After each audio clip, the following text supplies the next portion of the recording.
আমি একজন শিল্পী। শিল্পী আসলে কোনো রং হয় না, কোনো ধর্ম বর্ণ হয় না। ও মাই গড! এটা কি বলেন আমাদের ঢালিউড কুইন অপু বিশ্বাস? তো ভিউয়ার্স বিস্তারিত জানতে হলে পুরো ভিডিওটির সঙ্গেই থাকুন।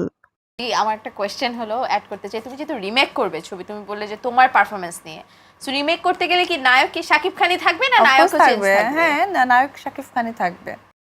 সম্প্রতি গাজী টিভির এক সাক্ষাৎকারে উপস্থিত ছিলেন চিত্রনায়িকা অপু বিশ্বাস। অপু বিশ্বাসের কাছে প্রথমেই জানতে চাওয়া হয়, আমরা দেখেছি আপনি কোরবানি দেন, ইফতার তৈরি করেন, আবার পূজায় অংশ নেন। এবার ঈদেও আপনি ছাগল কোরবানি দিয়েছেন। এসব কিছু কি শুধু জয়ের জন্য করেন? উপস্থাপিকার এমন প্রশ্নের জবাবে উত্তরে অপু বিশ্বাস বলেন, আমি একজন শিল্পী। শিল্পী আসলে কোনো রং হয় না, কোনো ধর্ম বর্ণ হয় না। তারপরেও যেহেতু আমরা বাঙালি কৃষ্টি কালচারকে ঘিরেই আমাদের মানুষের কাছে প্রেজেন্ট করা, তার ব্যতিক্রম আমি নই। তোমার এই কথার পরিপ্রেক্ষিতেই বলি, মাঝে একটু ইউটিউবে বা খুব এখন ভাইরাল হয়েছে একটা কথা, শাহরুখ খানকে জিজ্ঞেস করা হয়েছিল, তার ওয়াইফ হিন্দু এবং সে মুসলিম, তার সন্তান বিশেষ করে সোহানা, তার মেয়ে নাকি জিজ্ঞেস করেছে, পাপা আমি কি? স্কুলে কাগজপত্র, হ্যাঁ, স্কুলে গিয়ে যখন কাগজ সবকিছু রেডি করা হয় তখন নাকি বলা হয়েছিল যে সে কোথায়, তখন সে বলেছিল আমি হিন্দুস্তানি। তো সেই জায়গা থেকে আমি মনে করি মনে প্রাণে আমার সন্তান অবশ্যই মনে প্রাণে একজন মুসলিম, এবং সে নামাজ পড়ে, এবং আমি যখন বাইরে বের হই বা আমি ঘুমাতে যাই তখন সে আমাকে সূরা পড়ে ফু দিয়ে দেয়। মাশাআল্লাহ। আর যেহেতু আমি আমার মা হিন্দু, আমার বাবা হিন্দু, এবং আমি হিন্দু ধর্মটা আরও খুব জোরালোভাবে একটু করি, কারণ আমার বাবা মা পৃথিবীতে বেঁচে নেই। তাদের সৎ কাজ এবং মৃত্যুর পর বাবা মার কাজ বেড়ে যায়, এটা আমি জানি না সবাই মানবে কি না, বাট আমার কাছে মনে হয় বেড়ে যায়। তো সেই জায়গা থেকে আসলে এটা আমাকে পালন করতেই হয়। অপু বিশ্বাসকে আরও প্রশ্ন করা হয়, শাকিব খানকে বিয়ে করার পর আপনি মুসলিম হয়ে গিয়েছিলেন, অপু থেকে হয়েছিলেন অপু ইসলাম খান, এরপর আবার হিন্দু ধর্মে ফিরে গেলেন, হয়ে গেলেন অপু বিশ্বাস। উপস্থাপিকার এমন প্রশ্নের জবাবে উত্তরে অপু বিশ্বাস বলেন, হ্যাঁ, অবশ্যই সত্য, কারণ আমার নাম তো উপু ইসলাম খান, বিয়ে হয়েছে, কিন্তু আমি না মনে প্রাণে কোথাও জানি আমি ব্যাপারটা হয় নাই। আচ্ছা। এটা হচ্ছে একটা মানুষের হিউম্যান ব্যাপার থাকে না, সেই হিউম্যানের ব্যাপার থেকে। আর আমি বলেছি অফকোর্স, সেটা হচ্ছে যে উম, যেমন ধরো আমি আমার সাংসারিক জীবন থেকে আমার ব্যক্তি জীবনটা খুব আড়াল করে রেখেছিলাম। যখন আমি আড়াল ভাঙলাম তখন খুব একটা সময়ই পেলাম না জিনিসটাকে এনজয় করার জন্য বা জিনিসটাকে এক্সপ্লেন করার জন্য।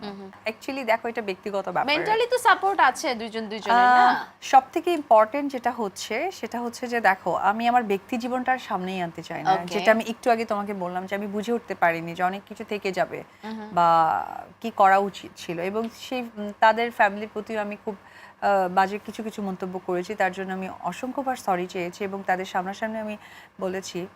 আর তাদের প্রতি আমার এখন অনেক অনেক অনেক সম্মান, শ্রদ্ধা, এবং আমাকে কি পরিমাণ স্নেহ করে যে আমি সামটাইম আমার বাবা মা যে কাছে নেই এটাও ভুলে যাই।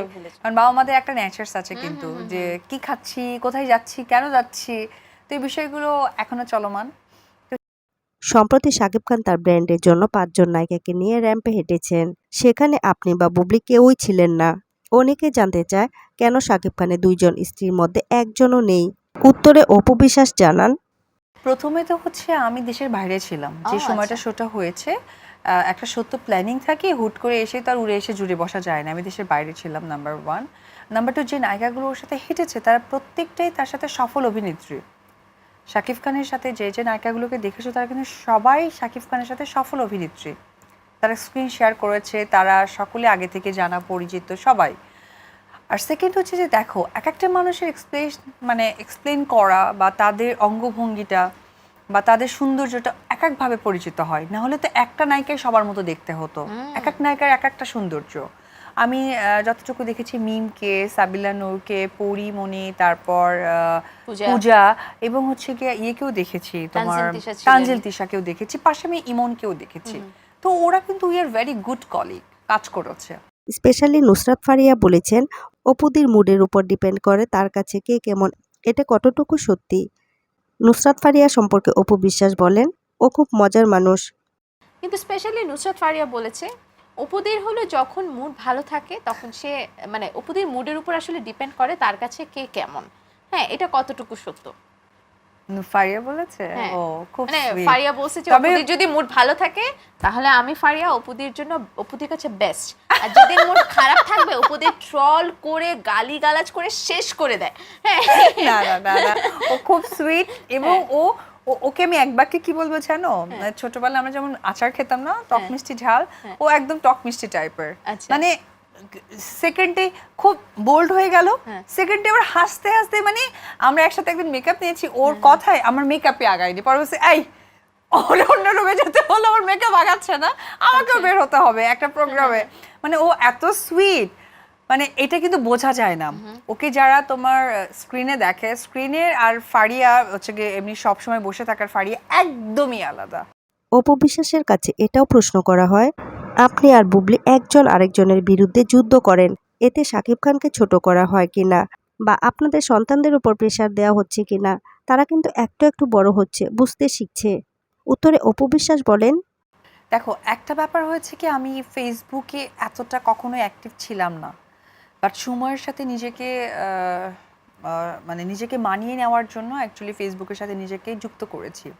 যদি আমি ফেসবুক সম্বন্ধে এই বাকযুদ্ধ বা ফেসবুক যুদ্ধটাই আমি করার চেষ্টা করতাম, তাহলে আমার হিউজ অপরচুনিটি ছিল এবং এটা তোমরা কাছে থেকে খুব ভালো করে জানো, কিন্তু কখনো আমি ফলো করিনি। ইনফ্যাক্ট আমার ব্যক্তি জীবনে যখন একটা টানপোড়েন এসেছিল, তখন আমি কোনো বিষয় কিন্তু ফলো করিনি। টিভি মিডিয়াতে যখন তোমরা বিভিন্ন সময় চ্যানেলগুলোতে দেখেছো আমি গিয়েছি, আমি কিন্তু আমার মতো করে মানে দুঃখ ইমোশনগুলোকে শেয়ার করেছি।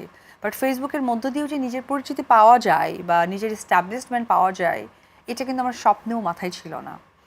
তো সেই জায়গা থেকে আমি এত চালাকি করে কিছু করিনি, কিন্তু অপর প্রান্তের যখন তুমি দেখবে যে একটা ঢিল আসে, তখন তোমাকে একটা পাটকেলের নিজেকে তৈরি করতে হয়, দ্যাটস ইট, আর কিছুই না। অপু বিশ্বাসকে এটাও প্রশ্ন করা হয়, আপনি আর শাকিব খান মিলে আমাদের জন্য নতুন কোনো চমক নিয়ে আসছেন কিনা। উত্তরে অপু বিশ্বাস বলেন, কোটি টাকার কাবিন কেন রিমেক করবে এবং কার সাথে রিমেক? আচ্ছা কইটা, হ্যাঁ এটা এটা কিন্তু আসলে মজার বিষয়। এটার প্রথমটা হচ্ছে যে কোটি টাকার কাবিনটা আমার একটা কি বলে, একটা বাচ্চা ইমোশন নিয়ে কাজ করা, যেটা আমি সিনেমা করেছি বুঝে উঠতে পারিনি, বাট করে ফেলেছি। যেহেতু আমি নাচের শিল্পী ছিলাম এবং অভিনয়ও করতাম, আর সেই জায়গা থেকে ওই অভিজ্ঞতা থেকে কাজ করা, কিন্তু একটা সিনেমা করছি সেই অভিজ্ঞতা থেকে আসলে কাজ করাটা হয়নি। তো মনে হচ্ছিল যে আসলে সিনেমা করার অভিজ্ঞতাটা যদি কখনো ফিরে পাই, তাহলে কোটি টাকা আমি অফকোর্স করবো, কারণ এখানে আমার অনেক ইমোশন আছে, অনেক কিছু আছে। আমার একটা কোয়েশ্চেন হলো অ্যাড করতে চাই, তুমি যেহেতু রিমেক করবে ছবি, তুমি বললে যে তোমার পারফরমেন্স নিয়ে, সো রিমেক করতে গেলে কি নায়ক কি শাকিব খানই থাকবে না Of নায়কও course চেঞ্জ থাকবে, থাকবে? হ্যাঁ, নায়ক শাকিব খানই থাকবে। তো ভিউয়ার্স, ভিডিওটি আপনাদের কাছে কেমন লাগলো তা কমেন্টে জানাবেন অবশ্যই। আর বিনোদন জগতের এমন লেটেস্ট আপডেট পেতে আমাদের চ্যানেলটিকে সাবস্ক্রাইব করে আমাদের সঙ্গে থাকুন।